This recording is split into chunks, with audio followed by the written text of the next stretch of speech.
السلام علیکم۔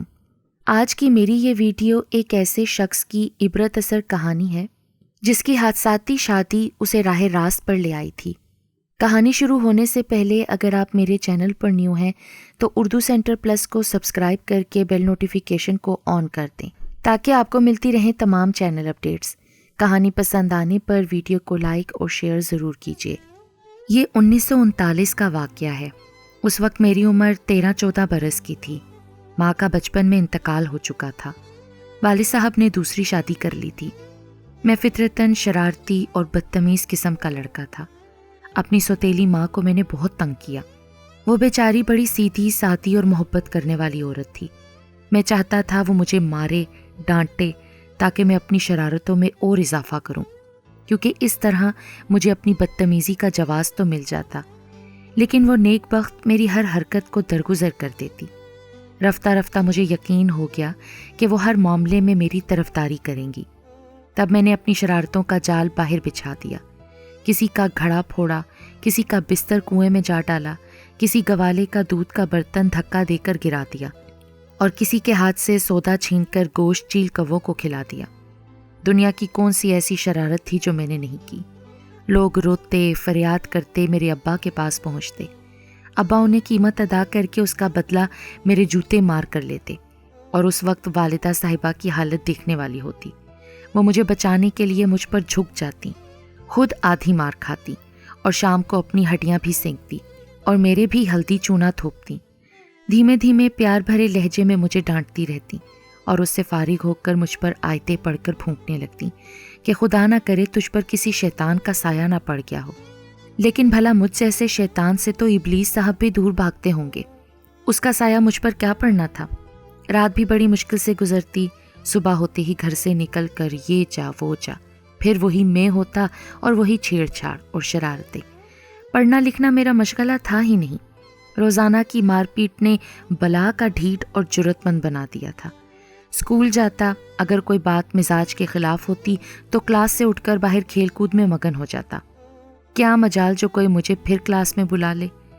آگرہ کے 10-15 اسکولوں نے مجھے نکالا، بار بار نام کٹا۔ اماں چپکے سے فیس کے پیسے بھجوا کر دوبارہ داخل کرا دیتی۔ اکثر ایسا ہوتا کہ میرے کیے ہوئے نقصانات وہ اپنی جیب سے پورے کرتی، مگر میں ایسا پکا ڈھیٹ تھا کہ کیا مجال جو سدھر جاؤں۔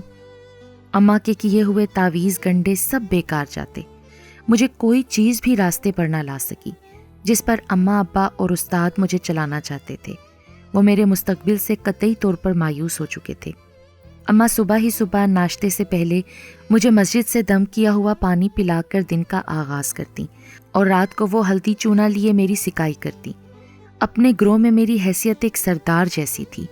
جو کام دوسرے نہ کر پاتے وہ میرے سپرد کر دیا جاتا تھا، اور جب میں اسے پورا کر دیتا تو لڑکے تالیاں بجا بجا کر مجھے داد دیتے۔ ایک روز ہمارے اسکول میں صبح 11 بجے کے قریب ایک برقع پوش خاتون داخل ہوئی۔ بھاری بھرکم جسم کی اس عورت نے اپنے آپ کو سر سے پاؤں تک پوری طرح ڈھانپ رکھا تھا۔ غالباً یہ اپنے کسی رشتہ دار کے بچے کو داخلہ دلانے آئی تھی۔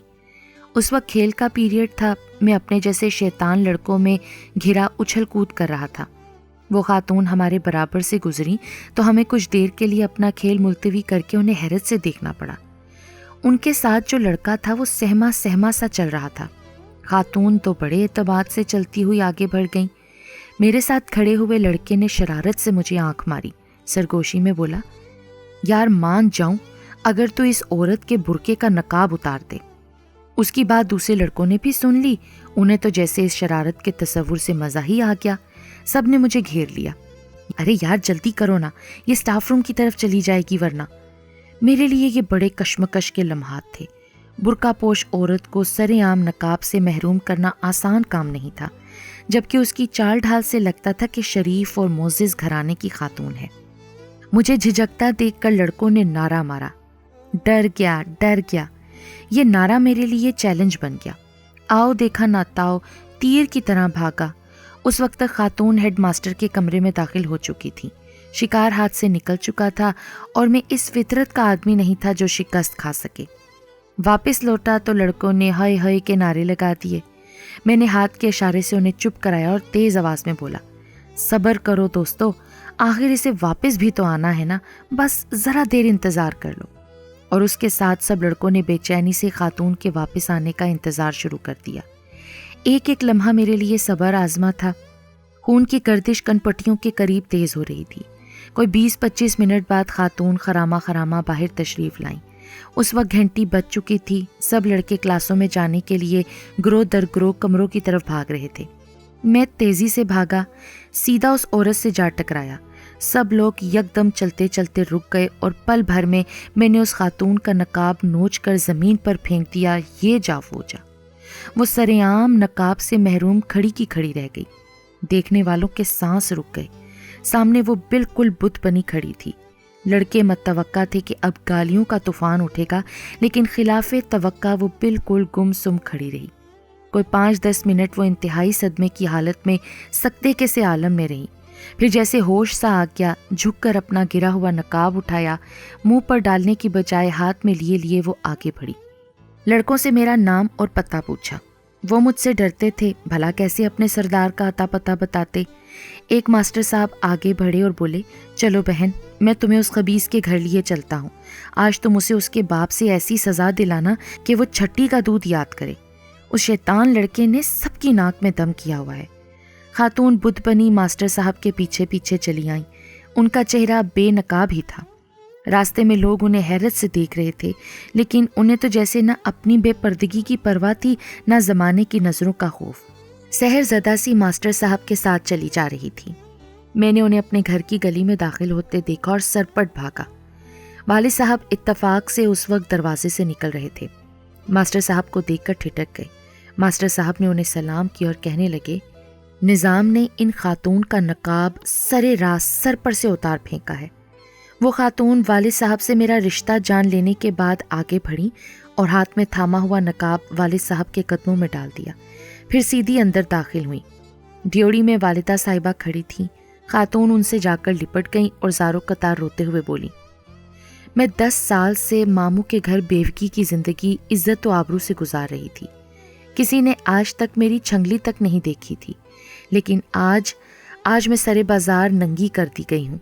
اب میں دنیا والوں کو منہ دکھانے کے قابل نہیں رہی۔ آپ کے بیٹے نے مجھے بھرے بازار رسوا کر دیا ہے، اور میں کس منہ سے گھر واپس جاؤں؟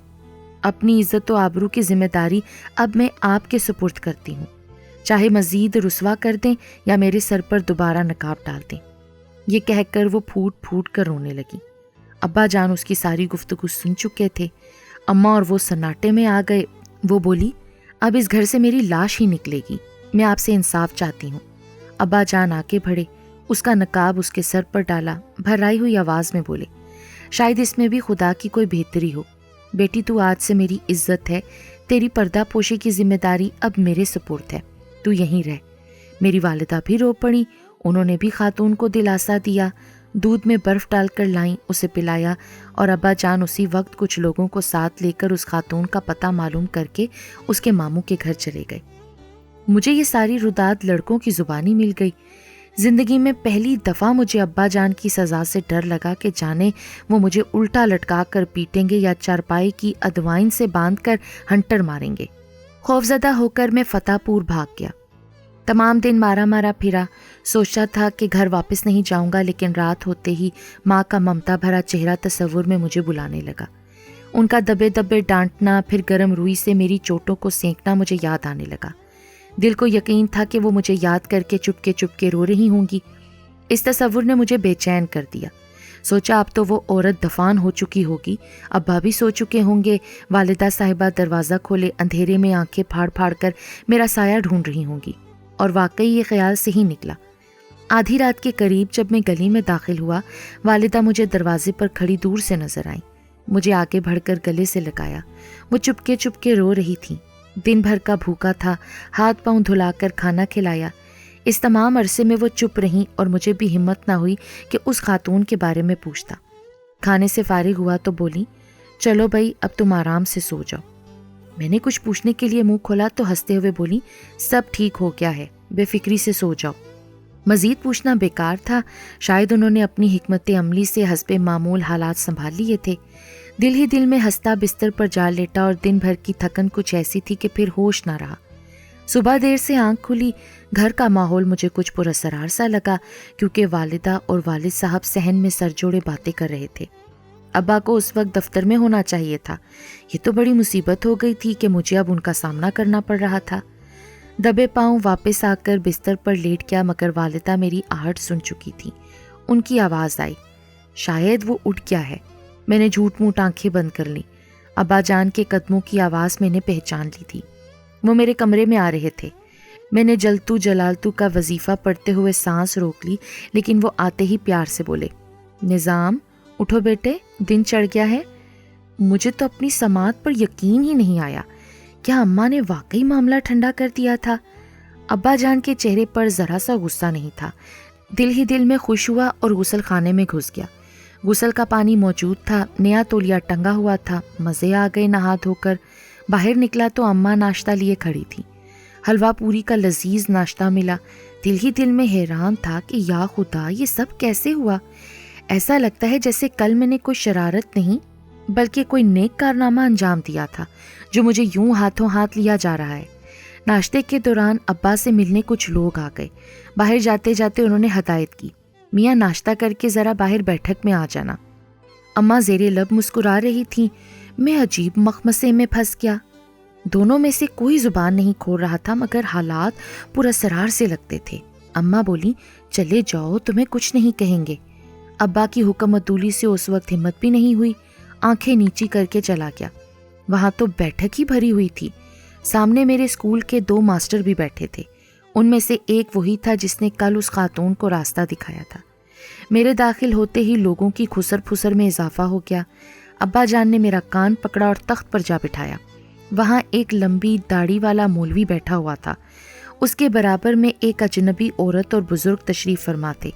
اس سے پہلے کہ میں حیرانی کی دلدل میں دھستا چلا جاتا، ابا جان بلند آواز سے پہلے بولے، لوگوں گواہ رہنا، کل جس معزز عورت کا میرے بیٹے نے نقاب سر راہ اتار دیا تھا، اسے میں اپنے بیٹے کی عزت بنا رہا ہوں۔ اب وہ اس گھر کی بہو کہلائے گی اور اسے بے نقاب کرنے والا ہاتھ ہمیشہ اس کی عزت و آبرو کی حفاظت کرے گا۔ میرے تو جیسے 14 طبق روشن ہو گئے۔ کمرہ ابا کے اس اقدام سے داد و تحسین کے کلمات سے گونج اٹھا اور میں شرمندگی کے مارے زمین کے اندر دھستا جا رہا تھا۔ زبان پر تالا پڑ گیا تھا۔ ابا جان کو دیکھ کر میری سیٹی تو پہلے ہی گم ہو گئی تھی، اور اب بھری محفل میں اس اعلان نے مجھے بالکل گم کر دیا تھا۔ کہاں وہ مجھ سے دگنی عمر کی خاتون اور کہاں میں 14 برس کا کھلنڈرا لڑکا، لیکن فیصلہ ہو چکا تھا اور بغاوت کی جرت نہ تھی۔ مجھے پہلی بار پتا چلا کہ وہ خاتون اسی گھر میں کل سے موجود ہیں۔ مولوی صاحب نے نکاح شروع کر دیا، مبارک سلامت کا شور مچا، اور یوں جھٹ پٹ میرا نکاح ہو گیا کہ اب یہ سب باتیں ڈرامہ لگتی ہیں۔ چھوارے کب بانٹے، لوگ کب محفل سے رخصت ہوئے، مجھے کچھ علم نہیں۔ لٹے ہوئے مسافر کی طرح اٹھا اور بستر پر لیٹ کر منہ ڈھانپ لیا۔ ساری اکڑ پھونپ پانی ہو چکی تھی۔ میں دوستوں میں تو منہ دکھانے کے قابل کہاں رہ گیا تھا۔ 15 دن تک منہ لپیٹے یوں ہی لیٹا رہا۔ اماں آ کر پیار کر کے کھانا کھلا دیتی، ابا آ کر سر پر ہاتھ رکھ کے دعائیں دے جاتے۔ اس دوران میری دلہن صاحبہ نے گھر کا سارا انتظام خوش اسلوبی سے سنبھال لیا۔ گھر کا تنکا تنکا شیشے کی طرح چمکا دیا۔ ابا اسے اٹھتے بیٹھتے دعائیں دیتے تھے۔ اماں بھی گرویدہ ہو گئیں۔ ہر شخص اس کے حسن و سلوک اور سلیقہ مندی کی تعریف کرتا تھا۔ ماسٹر جی روز مجھے آ کر سمجھاتے کہ قدرت نے تمہیں ایک اچھی عورت دی ہے، اب تمہیں اس کی قدر کرنا چاہیے۔ مسجد کے ملا جی نے آ کر بھی دعائیں دیں، اللہ تمہیں سنت رسول صلی اللہ علیہ وآلہ وسلم پوری کرنے کی توفیق دے۔ تمہاری سزا پر خدا نے انعام دیا ہے، تو اس کی قدر کرو گے تو دنیا میں بھی سرخرو ہوگے۔ حضرت ختیجہ رضی اللہ تعالیٰ عنہ کی عمر بھی تو رسول پاک صلی اللہ علیہ وآلہ وسلم سے کہیں زیادہ تھی، پھر بھی ایسا مثالی پیار تھا کہ لوگ حیران ہوتے تھے۔ ملا جی کی بات میرے دل کو لگی۔ اسکول تو میں نے چھوڑ ہی دیا تھا، ملا جی سے دینی تعلیم لینی شروع کر دی، قرآن پاک بھی پڑھنا شروع کر دیا، اور اس طرح آہستہ آہستہ میں اپنی دلہن کے قریب ہوتا چلا گیا۔ اس کے کہنے پر میں نے پرچون کی دکان کھول لی۔ میں پڑھنے جاتا تو میری غیر موجودگی میں دلہن صاحبہ عورتوں اور بچوں کو سودا سلف تول کر دیا کرتی۔ محنت اور سوجھ بوجھ میں اس خاتون کا جواب نہیں تھا۔ دکان چند ہی دنوں میں چل پڑی، پیسے کی ریل پیل ہوئی تو گھر میں خوشیوں کا بھی اضافہ ہو گیا، اور یوں 5 برس بعد میرے ذہن سے یہ احساس قطعی طور پر مٹ گیا کہ میری بیوی مجھ سے عمر میں دگنی بڑی ہے۔ پاکستان بننے تک میرے 2 بیٹے اور 2 بیٹیاں ہو چکی تھیں، اور آج جب میں اتنے عرصے بعد اپنے حالات کا جائزہ لیتا ہوں تو خود کو دنیا کا خوش نصیب ترین آدمی سمجھتا ہوں۔ میرے دونوں بیٹے اعلیٰ تعلیم پانے کے بعد بینک میں اچھی جگہ ملازمت کر رہے ہیں، بڑی بیٹی کی شادی ہو چکی ہے اور چھوٹی ڈاکٹر ہے۔ میری بیوی نے ہر اچھے برے حالات کو سلیقے اور محنت سے سنبھالے رکھا، اور میرا خیال ہے کہ اگر یہ دلہن میری زندگی میں نہ آتی تو شاید میں کسی جیل میں سڑ رہا ہوتا یا قتل اور ڈاکے کے بعد مفرور زندگی بسر کر رہا ہوتا۔ یہ سب برکتیں اس سمجھدار خاتون کے بیوی بننے سے خدا نے مجھے نوازی۔ گو کہ یہ شادی ایک حادثے کی صورت میں مجھ پر مسلط ہوئی تھی، لیکن میں سمجھتا ہوں کہ خدا نے مجھ جیسے بگڑے لڑکے کو سنوارنے کے لیے ایک موقع پیدا کیا تھا۔ اس لیے میں تمام نوجوانوں کو دل سے مشورہ دیتا ہوں کہ اپنی شادی میں عورت کی شکل اور عمر سے زیادہ اس کی سیرت دیکھنا ضروری ہے۔ اگر ایک خوبصورت عورت آپ کی زندگی میں آ گئی تو نہ صرف دنیا بلکہ آخرت بھی سنور جائے گی۔